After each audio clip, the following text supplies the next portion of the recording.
Hello, and welcome to episode 32. My name is Ross. My name is Craig. And it's time to put the kettle on because it's tea time.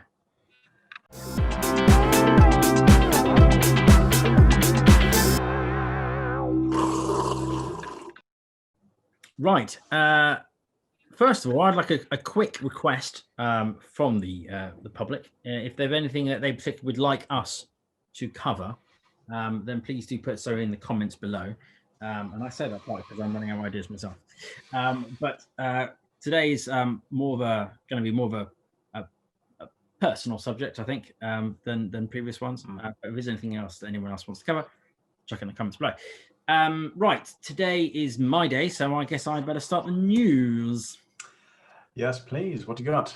Well, first of all, you know I'm a bit of a Tesla fan, so the Tesla Model 3 is in effect excluded from the electric car grant that used to be there because the government has reduced it.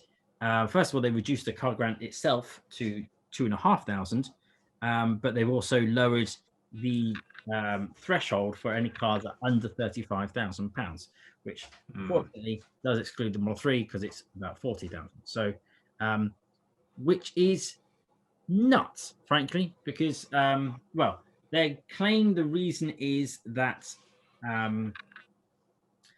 they're trying to make sure it goes further by reducing, because if you reduce the threshold, it doesn't apply to less cars. It applies to cars for people who had less money. But the problem, which is great, and that makes sense, but I feel like they're doing that too soon, because at the end of the day, there isn't any other cars really available. Well, there isn't many cars available. If we had, if the market was full of them, then it would make sense. But it isn't, so it's more expensive. So I don't know why you would eliminate for people from being able to get a car so early in this process. There's something else like in my news later on to talk about that the government's also backtrack on. So don't really know what they're doing, to be honest. But we'll come to that later. Right. Obviously, it's not just Tesla Model 3, it does also include other cars that have also been excluded. Probably the one closest to the threshold, other than the Model 3, is the Polestar 2. But staying on the subject of Elon Musk, we've also got some Starlink news. Well, they're in the Starlink is in talks with the UK to solve our broadband problems, where we don't have necessarily very good coverage in certain areas. So the idea is, of Starlink satellites, is that they cover the globe to the point where it doesn't matter whether you're in a city, in a forest, or floating around in the middle of the North Sea. It doesn't matter because the coverage is sort of universal, and so you should get roughly the same sort of speeds no matter where you are. That's the point of Starlink, mostly aimed at bringing internet where there isn't before, because as far as they're concerned, that's a huge market. But obviously, when you're offering speeds like 150 megabits per second and your latency is less than 40, somewhere between 20 and 40 milliseconds, then it's quite attractive to anyone that's just got internet but not brilliant internet.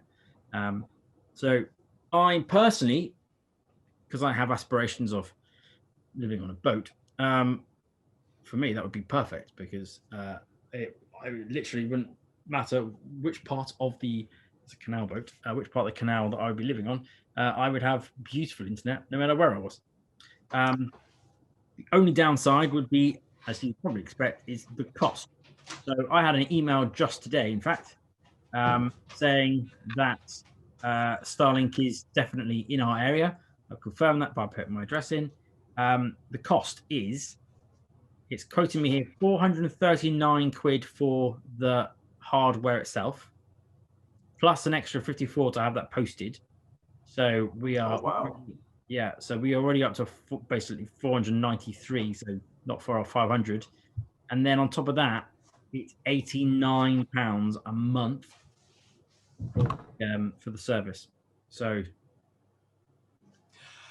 I mean, that's £1,000 a year, isn't it? So, yeah, that's. I mean, yeah, you live in a rural area in the UK. I think that sounds okay. they're probably paying the same for like dial-up, for example. They're probably paying ridiculous amounts of money for that. But yeah, how big is this dish? And will it fit nicely on a canal boat, or will it take a vital solar panel space? I don't know. I mean, it's like it would look odd on a car. It's big enough for it to be too big for that. But no, I think it would be fine for. It's not. I don't. Difficult to give you scale, but from what I've seen, I don't think it's any bigger than something you can just carry around like that. It's nothing. Well, like a sky dish. Yeah, not too far off. Yeah. Ah, cool. Okay. It might even be smaller than your. Well, maybe it's been a while since I put a sky dish on, but it's not huge. It's not. It's just a large box. But that sort of, you can carry it around like that. It's all fine. So yeah, it's amazing. And like if you were going camping or whatever, then the fact that you could take your internet with you is pretty cool. At that speed, yeah. Yeah, it's supposed to be geo ring fenced, but so a few people have taken the dish out with them to sort of travel 5 miles out of town, 10 miles out of town, and see whether they're still getting it, and they have. So we don't really know what this geo ring fence is, whether it's by 100 miles radius or whether it's like the county, or we're not quite sure how it works, but but people have been pushing it to whatever extreme they can, and so far it hasn't fallen over yet. I'm sure someone will take it to a different country and then it'll break. But basically, the northern hemisphere is covered. So if you live in the northern hemisphere, you're doing all right. Right, so that's that news. And then finally, in the Elon Musk world, because why not? SN11. Did you hear about this? I'm sure you have. Yes. I'd like to pose the question that if the SN11 blows up in the fog, did it really happen? Because no one saw it. But yes, I was watching the. Go on, sorry. I was going to say, I didn't really see it, but Musk did tweet it in the RIP. So. Yeah, and everyone was doing that F thing. Yeah, F. And then again, what is that again? I've forgotten. Call of Duty, Modern Warfare. It's at the end. There's a cutscene where your friend's getting killed. Oh, you got to press F to revive. You got to press F at first to try and kill the guy before he kills him. Kills him anyway, and then just press F to pay respects. Right. So I was watching Everyday Astronaut, as I usually do when it's one of these launches, and they were distraught before the thing even went off, because it was foggy, and the guy Tim, I think his name was, his biggest fear was that it was going to land and then we're going to get nothing of it. Like the first landing of one of his rockets, and they literally couldn't see anything. It was so foggy.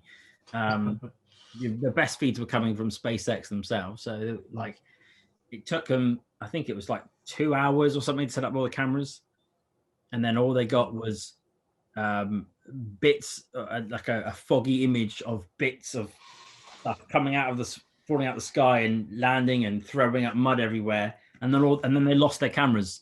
They lost the feed of the camera, and so they're like, well, did a piece of Starship just land on it? We don't know.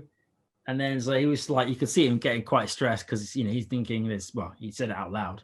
He's got literally thousands of dollars worth of kit just sort of dotted around the launch pad, and he was just sitting there going like, I don't know what to do. And people were doing that's what do you call it, super chat thing, where they offer money, usually for the service, but people were like going, here's some money for the camera fund, and go and buy the guy some beers, and then Tim turns around and goes, okay, you can officially press F on the on the SN11 for today, and then more Fs. So yes, another crash. I think they're skipping the next few. Basically, they've already revised the model. So I think SN12 and 13, possibly 14, have been skipped as well. Moving on to the new SN15. although I'm not sure when that's flying up. But that's where we are. Another explosion. All good fun. Just a shame we didn't see any of it. Right, a bit of UK news around the energy sector. Tokamak. Now, I think you covered this in a previous episode.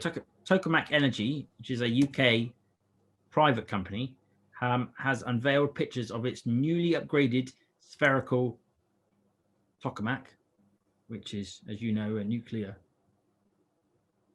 machine, basically. And it's so their new one, which is called the ST40, which is not to be confused with a 1980s Atari home computer. It will not yet, but it will soon be capable of fusion temperatures of 100 million degrees, which is trying to replicate the inner heat of the center of the sun. But it will be the first private company to achieve this milestone, because they've done it before, but only by public funding. So it's this company and this achievement is being heralded as a sort of champion of, look how great the UK are and how we're pioneering the sector. And Boris is probably wiggling his head all over it, and it's all good. So, that's what's happening in the world of nuclear. Since we don't talk about nuclear very much, I thought I would bring that up. In other news, Virgin Galactic. Have you seen their new SpaceShip 3? I have not. Otherwise known as Imagine. But you don't have to imagine it, because you can see pictures, and here's one. Yeah, so basically Imagine is number 3, SpaceShip 3. There was the Enterprise, I think was the first one. That one blew up in a sort of testing accident thing. That was then followed by Unity. Unity is still going, and was recently attempted to do a sort of orbital flight, but there was some electromagnetic problem or something, and it didn't crash or anything, but it was grounded.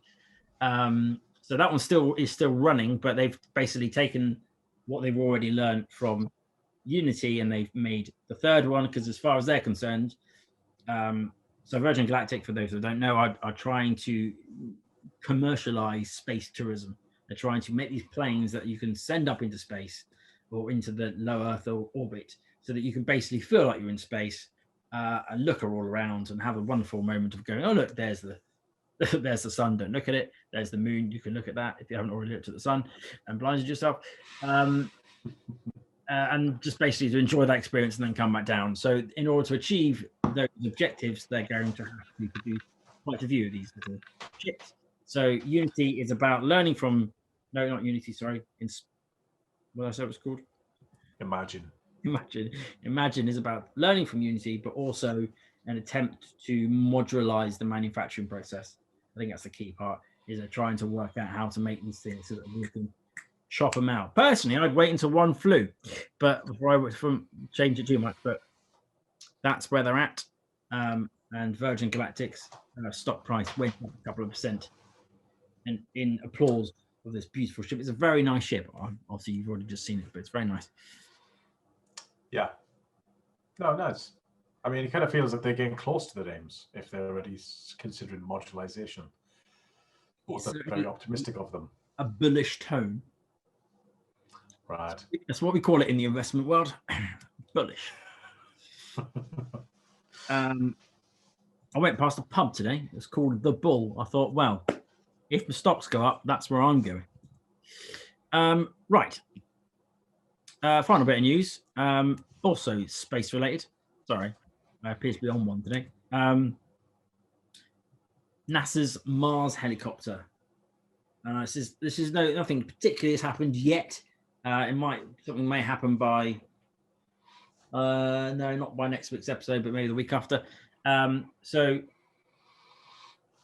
inside Perseverance, the rover that's currently on Mars, they have put a little helicopter, like a quadcopter type thing, which we have all around on Earth, and they've basically packaged it up, and it's taken, I don't know why it takes a week.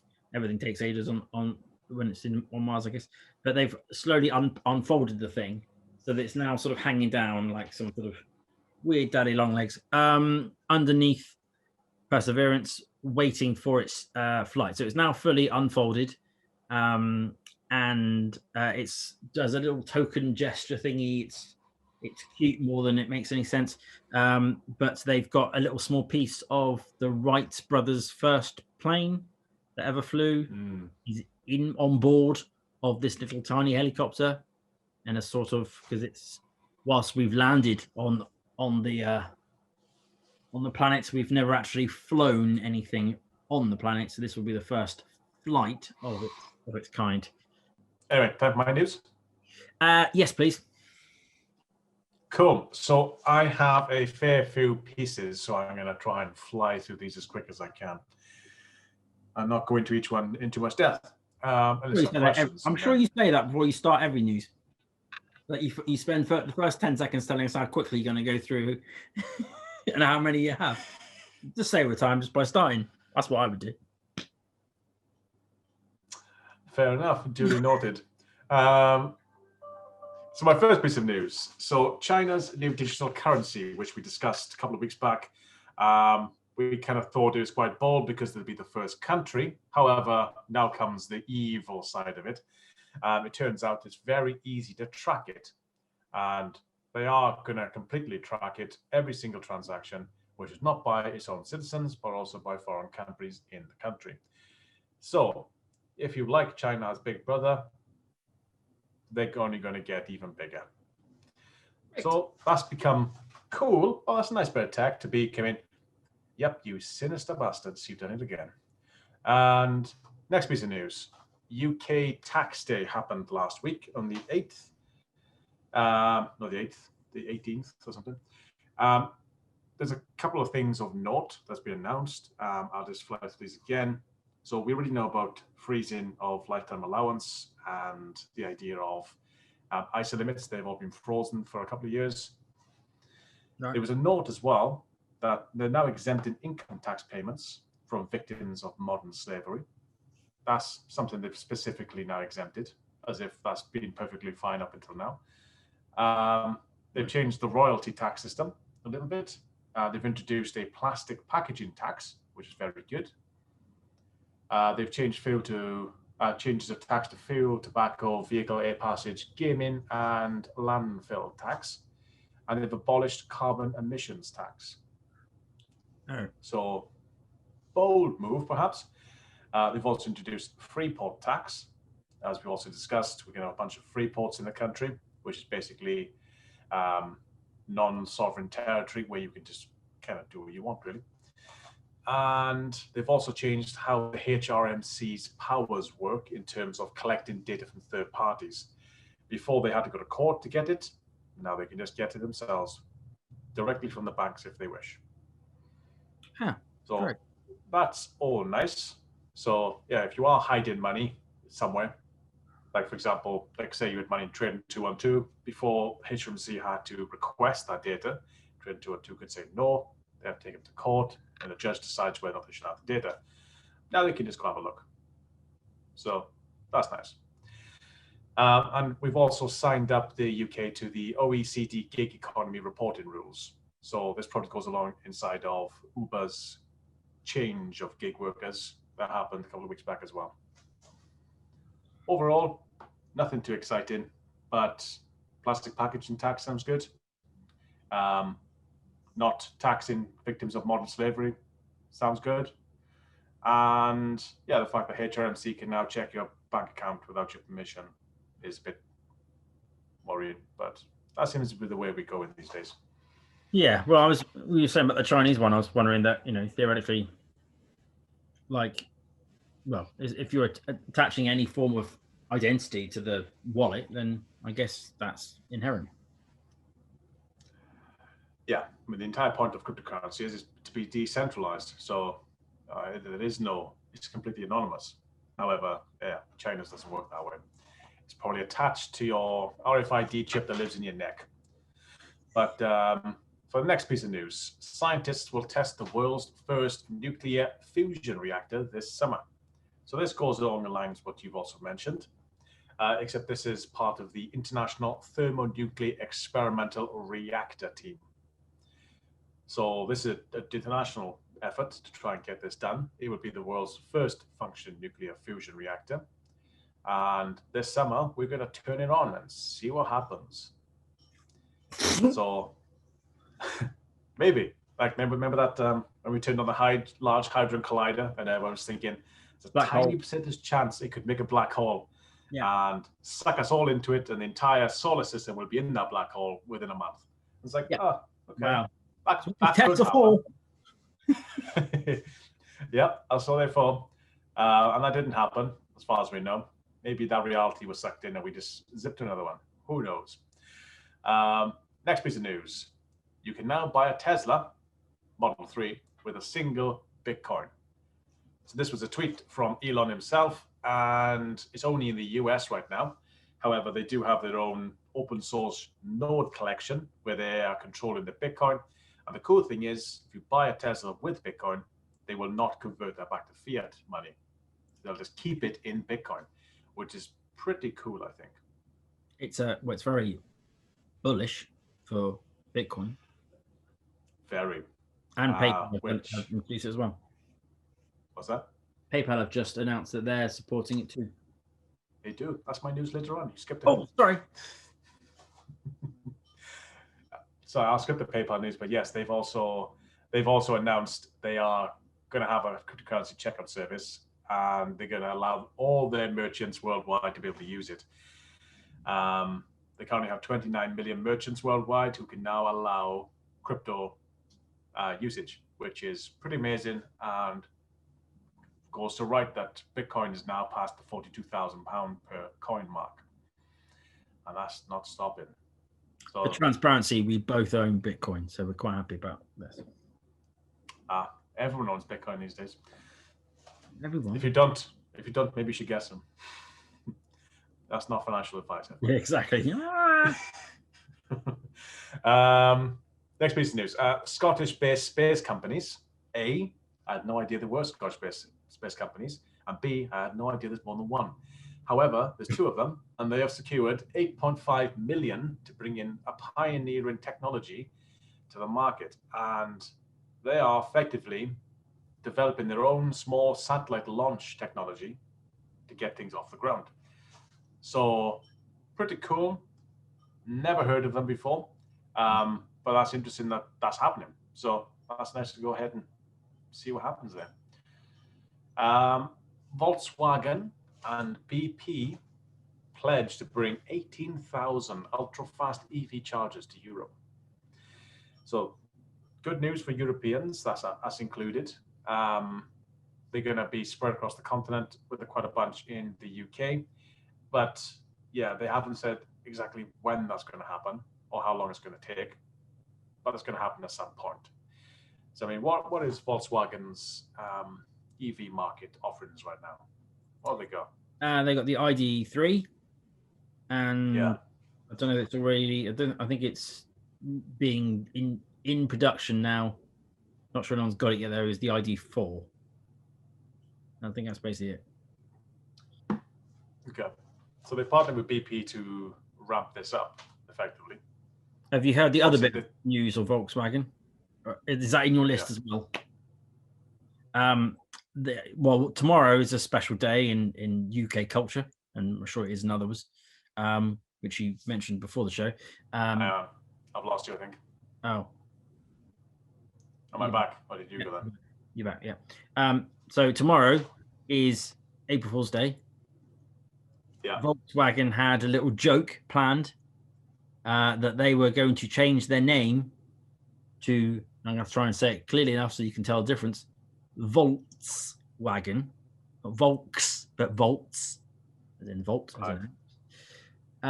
Yeah, it got sort of leaked or something, and then they were asked about it, and then they went, yeah, that was a little joke. Yeah. Rubbish. Worst April Fool's Day joke ever. I'll continue. The European Space Agency is developing an autonomous robot to explore the moon's caves. So the moon has caves, which is pretty cool.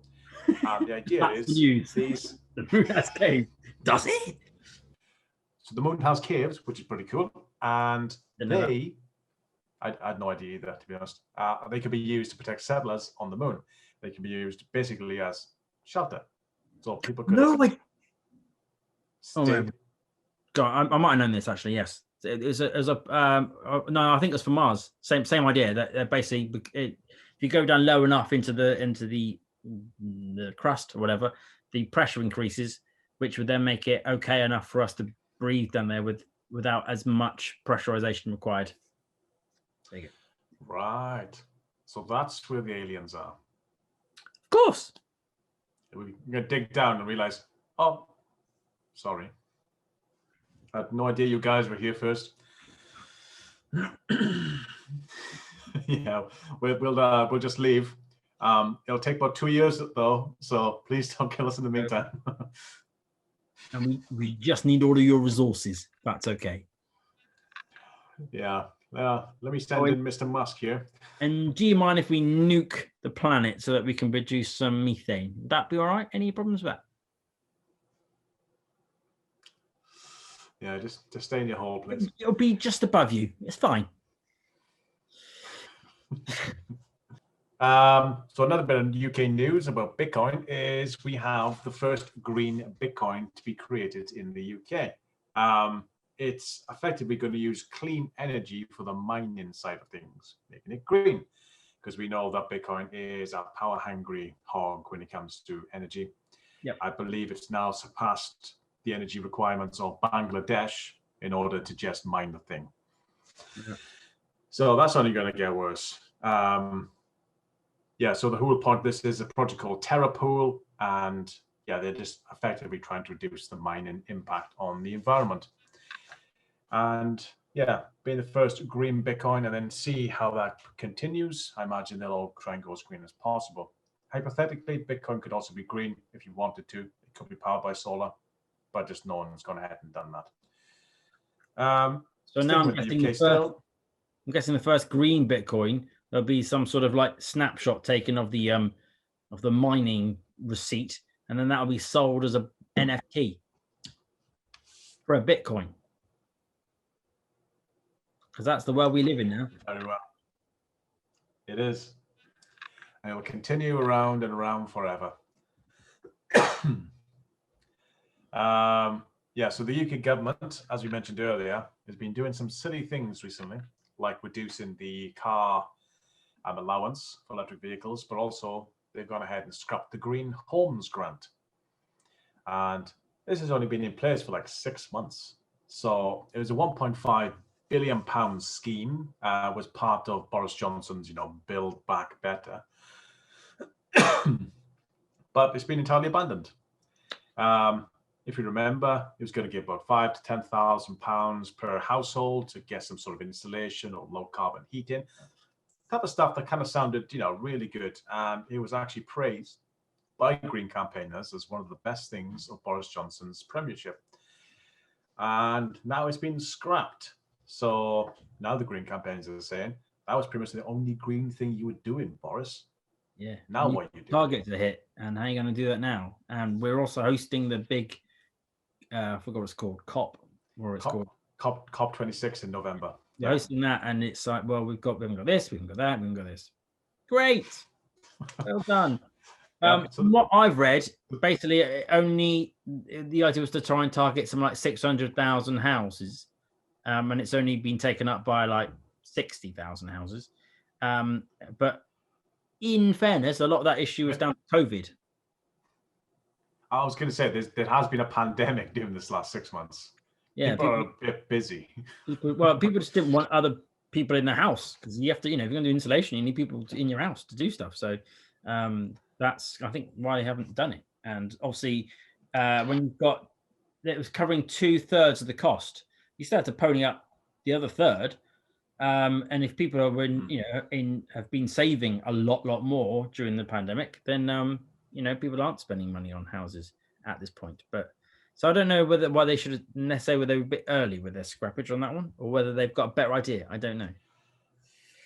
Well, there's been nothing announced, and it would have really been announced probably during Rishi Sunak's March 8th budget announcement, if anything. It's been replaced with something. But all they're currently doing right now is there was 2.5 billion. They get rid of 1.5 billion of it, and they're going to give another billion to local councils in order to supply low-income families with local authority grants. So that's their way. So basically, unless you... Yeah, not a lot. Like 10% or something of the total figure. Yeah. It doesn't do anywhere near as much as they wanted to. And my last piece of news is a bunch of scientists have figured out that wooden floors rotted by fungi generate electricity when walked on. So this is pretty cool. So this goes off quite nicely from what we discussed last time with the trees and the whole fungi internet thing, that the more fungus actually sits at the base of a tree on the root system, the more electricity is generated, and it actually speeds up the tree internet by the electrical signals getting from tree to tree. But yeah, these scientists have had a breakthrough in transforming wood into a useful source of clean electricity by using simple fungi under the wood itself. And they've coined the term energy ballrooms. So that'll be pretty cool. Have an entire ballroom full of this fungus wood that, you're dancing on actually generates electricity for lights. Yeah, with their pores open, releasing all sorts of toxins. It'd be great. No, I don't want to dismiss it too much. This is a post-pandemic world, and this fungi is a safe fungi. Well, anyway. As I see you've done there, very cleverly, you've come up with a beautiful link to my topic of today, which is micro generation of electricity. And it's more of a, like, I haven't read a book on this, and then I'm like regurgitating information to you.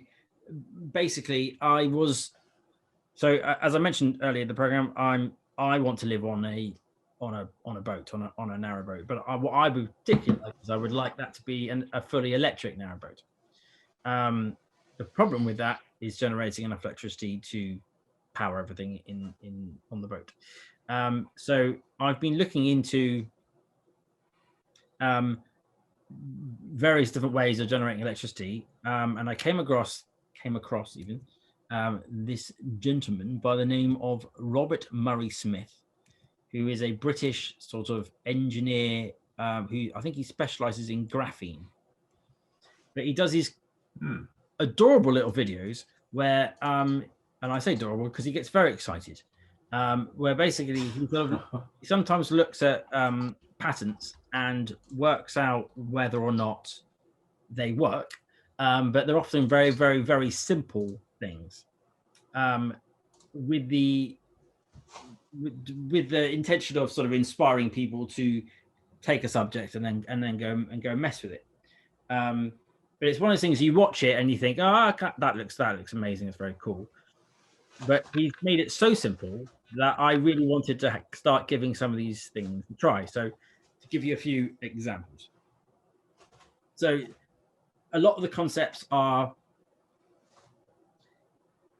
if you take a fan, for example, you put electric current through a fan, and then it makes the thing spin, right? And then the simple concept that if you were to manually spin, it produces a current going the other way. That's not always true, but it will depend on the motor and that sort of stuff. But basic concept, that does work. If you can run a current through something to make something spin, then if you spin it back the other way, some other means, i.e. wind, then it will produce current. It's just it's the opposite reaction. As well as that, there are other things. So like this, a speaker in your, anything that's got a speaker, the way that a speaker works is that you run a current through the bottom of the speaker where the magnet is, and it moves something inside. And that vibration makes the sound, which you hear as sound. Equally, if you were to just run your finger on it and do that with your finger to generate the vibration, current would run the other way. So you can produce an electric current by by doing that. So do you remember we talked about the vortex wind turbine? That thing where I was trying to describe it by doing that. And for those that are on a podcast, I'm pivoting my elbow round a little circle. Oh, yes. Yes. The dildo lampposts. Exactly, those ones. So that the concept of that is it's the same thing as the speaker. You create a vibration, and the vibration, if it's a coil inside a magnet, then that will create a current in the coil, and then you can take that current and then use it as electricity. That is how that turbine works. So basically, he's doing all these little tests with things, and he's taken a fan and he's basically gone, right, okay, well, here's a fan. I've stolen that or something. It could be an old PC computer supply or something, or just some normal fan that's just like it's, I don't know, the wires cut or something else has burnt out, and he's just taken the literal plastic bit on thing, and he's bolted onto that a piece of PVC pipe, which he's sort of cut into a weird shape to make that sort of twisted thing that turbines have. And he's just plopped, if it's a 4-fin fan, then he's just plopped 4 of them to make it bigger. And then he's gone outside, and you just see the guy walking outside, things spinning, and he's looking at it, and he's getting very excited by the fact that he's just generated 5 volts or something. And he's like, there you go, that was it. I spent like 20 minutes on a $5 or whatever, or not even any money at all, and I'm now producing an electric current, and it's enough electric current to charge a phone. I didn't do that one, but there's another one which is even simpler, which is kind of mad, called the Earth battery. And the way the Earth battery works is that basically the idea is that current is running through the ground all the time anyway, and that you can get a multimeter and you can literally stick one end of the current or the positive thingy into the ground, and you can stick the negative electrode into the ground, and then you will pick up a current. That's it. You don't do anything. Now in their example, what they did is they took 2 different metals, and they tried to use one of the metals as the North Pole and the other one as the South Pole. Then they talk about putting it in perfect alignment, and you'll get current running through between those 2 poles. So you have to get 2 different types of metal, like a copper and a zinc or something like that, or a copper and a steel, or basically 2 different types of metal. One of them will be the positive, one will be negative. Stick it in the ground, put the electrodes on top, and you'll pick up a current. But whilst I was testing this outside in the garden, I came across the fact that you don't even have to have the poles. You can literally just stick them into the ground, and that's enough to produce a current. But if you touch wood or if you touch a stone, there is no current. It doesn't pass through. So then I was going, okay, well, can I make it better by adding those rods in? So then I was trying to find bits of metal. So I found like a little aluminium bracket. So I stuffed that in the ground, and sure enough, my half a volt went up to like 0.7 of a volt. I'm like, okay, interesting. And then I was just tapping around with my multimeter, and then all of a sudden, out of the blue, I achieved 1.3 volts. And I was like, okay, well, what, literally, what have I done? I didn't do anything. I was literally smacking the ground with an electrode, and all of a sudden I got 1.3 volts. And then I realized I'd hit a rock. But normally rocks give you 0. But I undug my little rock, and I realized by looking at it that it's just, I don't know what the metal is because I'm not a geologist. But it had I could see like sort of reddish oxidization on it. So it looked like some sort of copper-based, I don't know, metal within the rock. And that was allowing the current to go up to 1.4, 1.3, whatever it was. So then I was like, okay, that's interesting. So the idea is that one of the ideas someone has is that you can create lots of these. As long as you create a separator between the positive and the negative, then in theory, you can put 2 rods in the ground, separate it, put another 2 rods in the ground, separate it, put another 2 rods in the ground. And people have done this by putting the 2 rods right next to each other inside a PVC pipe, or they just stick them in the ground from a distance apart. There's all sorts of different things, and no one really understands fully why it even works. So everyone's just playing with it, seeing what happens. But in theory, if you can produce 1.4, 1.3 volts from from one of them, and then you're able to line them up in series, then in theory you could get 1.3 to become 2.6, to then 3.9. Eventually you would have 5 volts, for example, which is what you need to charge a phone. Although I'm not entirely clear on the amperage on that, but so yeah, there's all these little weird things you can do. You can also do it in water as well. So there was one of the patents he discussed, I watched earlier today, in fact, was about an electric current is generated by the movement of water. And one way you can test that is to basically get some 2 metal rods again and put them on the positive and negative side, and then measure it. And you should get, if you just plop it into water, you should get nothing. There should be no current running at all. But if you heat up the water, because when you heat water, it makes the molecules of the water move about, you start getting a current. So obviously, maybe it's something more to do with the heat than it is to do with the movement, which is another possible. So he took that theory, he took his little rods, and he literally went down to a river, shoved it in the right way around. Sure enough, you get a current.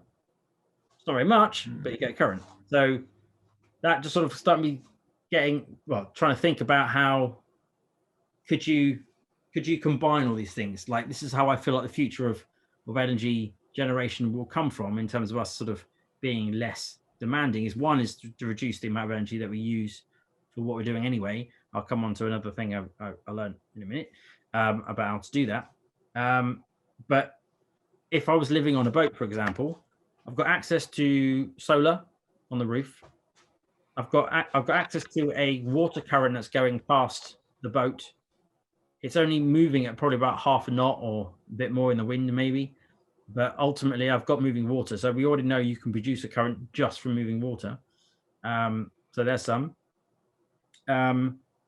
You've probably got a slight sway of the boat all the time as well, which is, again, some form of energy. You can probably think about that. And we're talking about 1 volt, 2 volts. Not very much, but add it all together, and you might get enough to trickle feed. If you're trickle feeding your battery of the boat 24 hours a day, when it's high wind or sunny during the day, or there's a bigger current, or a boat goes past and splashes, lots of waves come past the wake of the boat, and you can generate more electricity. You walk it around the boat, the heat that you put in the boat for yourself, if you can recapture some of that heat, all of those things could theoretically, if we had these little devices everywhere, then they could all recapture stuff. Also with boats, there's locks. So the way that, I don't know if anyone, you don't know how you move a boat down a canal, is that you often come to the situation where you've got a level is low and you need to go uphill. So that's what we have locks for, where the top water, you create a chamber in the middle between a low and a high bit of water. You put the boat in between the two, you block off the sides in a box, you fill the water, and then the boat can travel up in like an elevator. But to do that, we have to move literally, I don't know how many, but probably hundreds, if not thousands of gallons of water into that section, so that we can do that, and then we let it down the rest of the canal. That's a lot of water that's moving about all the time. You can capture that. Every time you fill up the lock, you can capture that. Every time you empty the lock, you can capture that. So yeah, that's what I've been doing. As I said, I was also looking into how to use less energy. So like one idea that I saw was a guy who was cooking, was showing how you could improve the normal saucepan that you have. Do you have gas or electricity? Gas.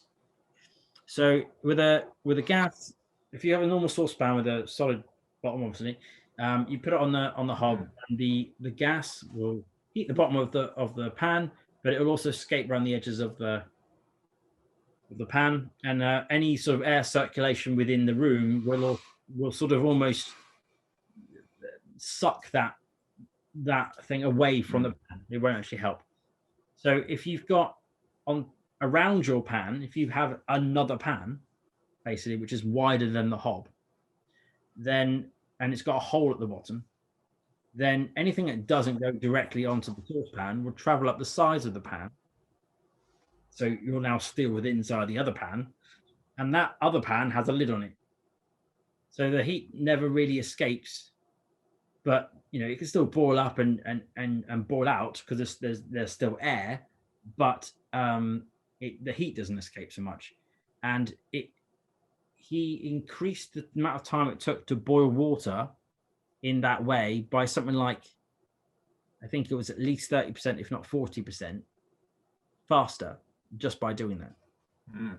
And it's actually the only other thing he had to do was on his big outer pot, he also had to have a little sleeve so that when he put his little pot in, there wasn't that hole down underneath where the handle would be. He had a little sleeve to sort of slot that in so that it wouldn't escape. But it was that simple. So if you can boil the water 30% quicker, then you're effectively using 30% less gas to achieve the same result. So you can use it for other things. And also of the heat that escapes up, often we have these extractor fans directly above it to get rid of all the gases and stuff. Well, that's heat that you're now not needing, not using, and you're trying to ventilate it out.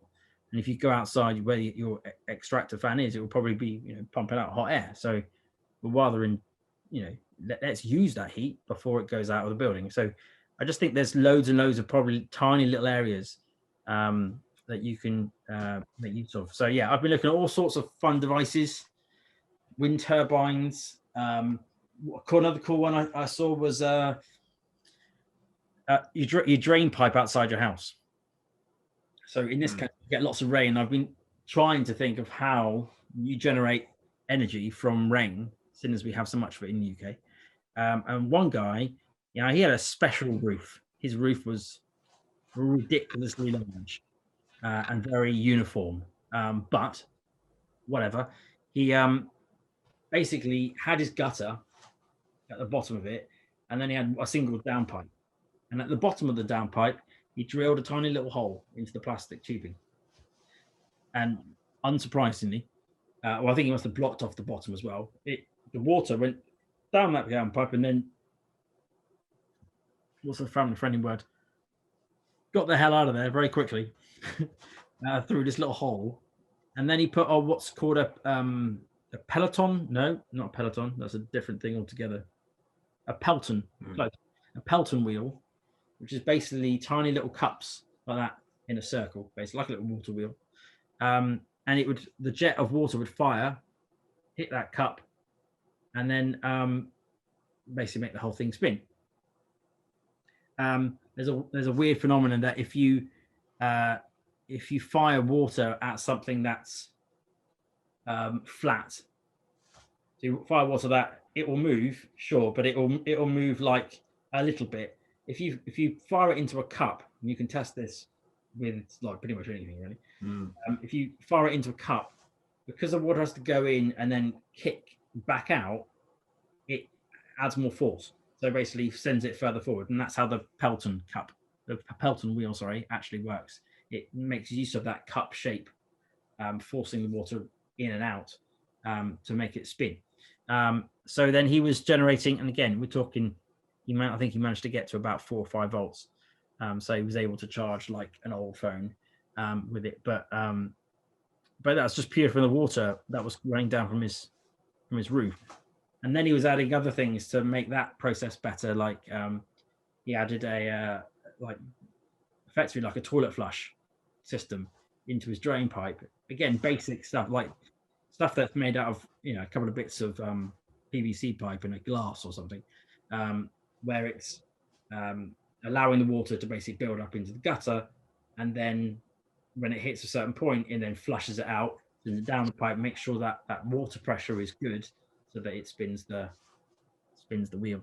So that's what I've been doing this week. And yesterday I spent most of the day outside with my voltimeter thing, and I felt like a 8-year-old, and it was good. Yeah, I can imagine just walking around the garden, just sticking your multimeter into whatever you can find. Pretty much. I mean, the fact that the guy said, like no one really understands how it works, and there's all sorts of ideas, from the idea that the bit of metal is essentially corroding, and that's what's generating the current, all the way down to ley lines or something like that. Supposedly, it flows north, and that's how you get the best current. I didn't find that when I was, doing weird stuff, but that is from the other people's tests. That's what they've come up with. Yeah, from what I was reading the other week for the trees, I'll go with the fungus that's in the soil, that's required in the soil. And yeah, there's nitrogen in the soil too, which makes that process more efficient apparently with the fungus, because they need nitrogen. Well, But again, but the fact that no no one idea how it knows how to do works. it, you could, does it work with sandy soil? Does it work with, good compost? Does it make a difference whether it's dry or not? That sort of stuff. Literally anything goes, because no one really gets it. So, and it's so simple that you can probably feel like you're doing actual science, because no one knows the answer. Yeah, I would say it probably wouldn't work with soil and compost. I reckon if you bought yourself a bag of fresh compost and plugged it in, I reckon you get nothing. Never tried it, but I reckon you would get nothing. I think it's specifically in the ground that's been there for a long time. So if you were to put your multimeter in older earth, I reckon you'll get a higher voltage because there'd be more fungus. That's my personal thought. Well, so this one, our garden had a tree in the back, a rather large tree, at the bottom of it before we got here. It was cut down before we got here, but I don't know whether that's a factor, but it's very fertile soil. We noticed that lots of stuff grows there very quickly. So something about it compost is also good for growing things very quickly, right? So I would say it's good compost material, even if so that would go against your idea, but it might be more to do with the trees and the fungus that was around the tree than it is to do with the compost soil. I don't know. Yeah, my thinking is that soil, if you dig it up, put in a plant pot, and left in a plant pot without any connection to the rest of the ecosystem, that fungus might die, and the voltage would decrease. Well, that is, yes. So they have talked about you can do it in pots. Whether anyone's done it long enough to for it to die, I don't know. I guess it depends on what it needs. Yeah, to continue. Nitrogen. So if you was to get rid of the nitrogen in the soil, now that'd be a good factor actually. If you was to take the nitrogen out of the soil entirely, I don't know how you do that, but if you was to do that and the voltage decreases, kind of feels like it's the fungus. But I don't know. I assume scientists have done this. They have done something here, probably. I assume so too. Yeah. But it's the fact that this guy. Maybe he was wrong. I don't know, but it wasn't. It was in the last 12 months that he did this, and he said at the time that there isn't a conclusive 100% known answer. Sure, people have probably done tests and stuff, but yeah, no, I'd probably agree. There's nothing conclusive. We don't actually know. I mean, the whole tree stuff we talked about, again, only a very little part of that was actually scientifically accurate. The whole saliva and leaves and stuff. But yeah, we didn't know that. That was more recent stuff. That trees are a lot more complex than we thought. So it kind of makes sense. Soil is more complex than we thought, and everything in it seems to be all quite connected. I wouldn't go as far as saying ley lines. I don't think those are the thing. But but we don't know. It's interesting how much we don't know. Yeah, considering it's like dirt. It's not the easiest thing in the world to test. I did it, so it must be easy. Well, yeah, I haven't actually got a multimeter, but I think I might actually buy one just to stick it outside and see what happens. I would recommend it. I was not literally, it was like a little kid going, oh.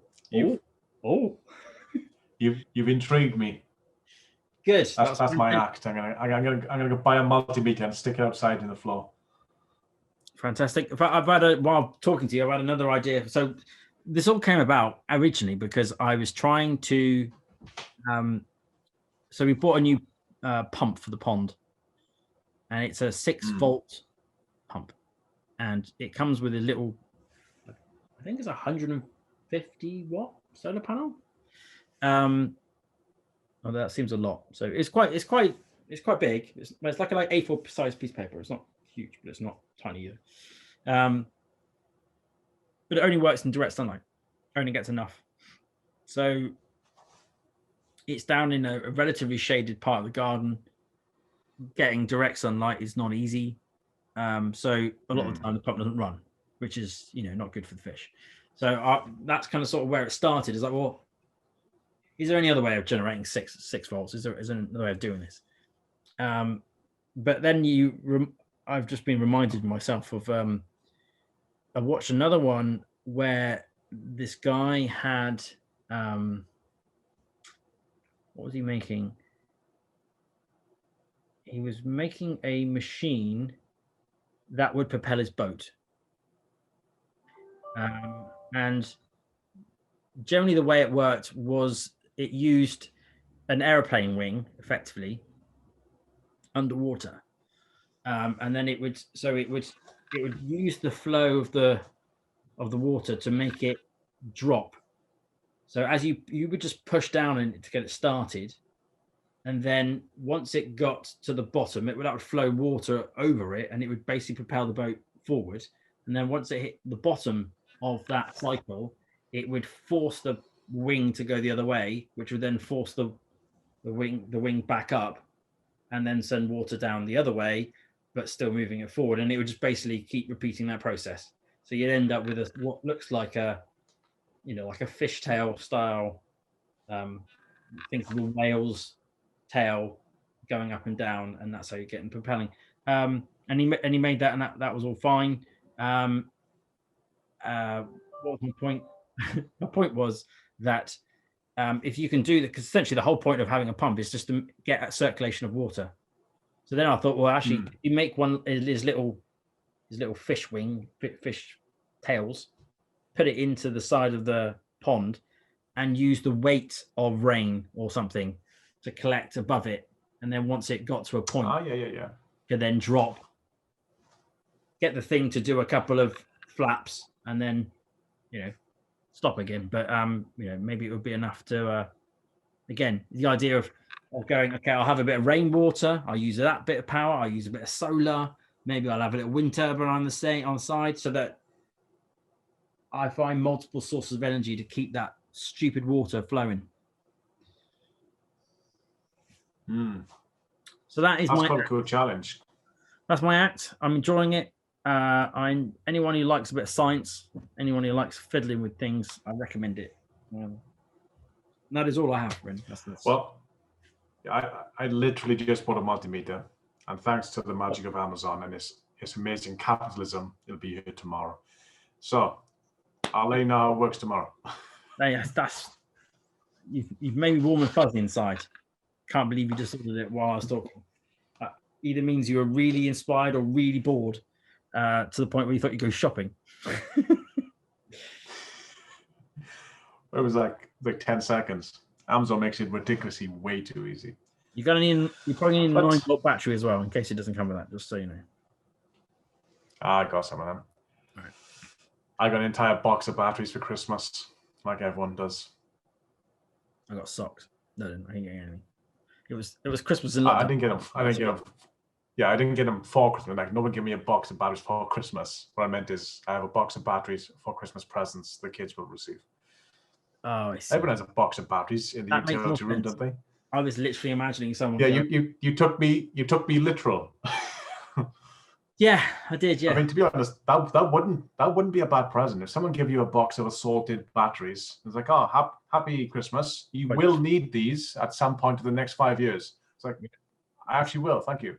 Especially if one of them was a very large lithium-ion battery, which you could affix to the side of your house and use it to power yourself during blackouts. That would be amazing, because that costs a lot of money. That'd be a very good present. So yeah, I'm keen to hear of anyone's little experiments, especially keen to hear about anything to do with how one might be able to power the life on a boat. There seems to be a very small but growing community of people that would like to make an electric boat, but no one's quite figured out the how you deal with the capacity problem versus the expense of having very, very large batteries. You need to be able to generate enough power to keep you going. And on that, please remember to think, educate. I was going to say, oh, go on. Oh, I was just going to say, please leave some comments on that, but also, some people come and join me and get a multimeter and plug into the ground, and let us know if it works. Yeah, let us know what you find. I would really, really, really like to know, especially if anyone knows how to do wiring things in parallel and in series, because that would be awesome. It's the Easter holidays right now. That's going to kill an hour tomorrow with the kids. Yes. Let's go plug it into things and see what happens. Don't plug it into grandma, though. Don't do that. Cool. Right. I'll try again. Volts. Remember to think, educate, Nat, and we will see you hopefully with some new ideas for this experiment next week. Thanks very much for watching. Thank you. Bye-bye. Bye.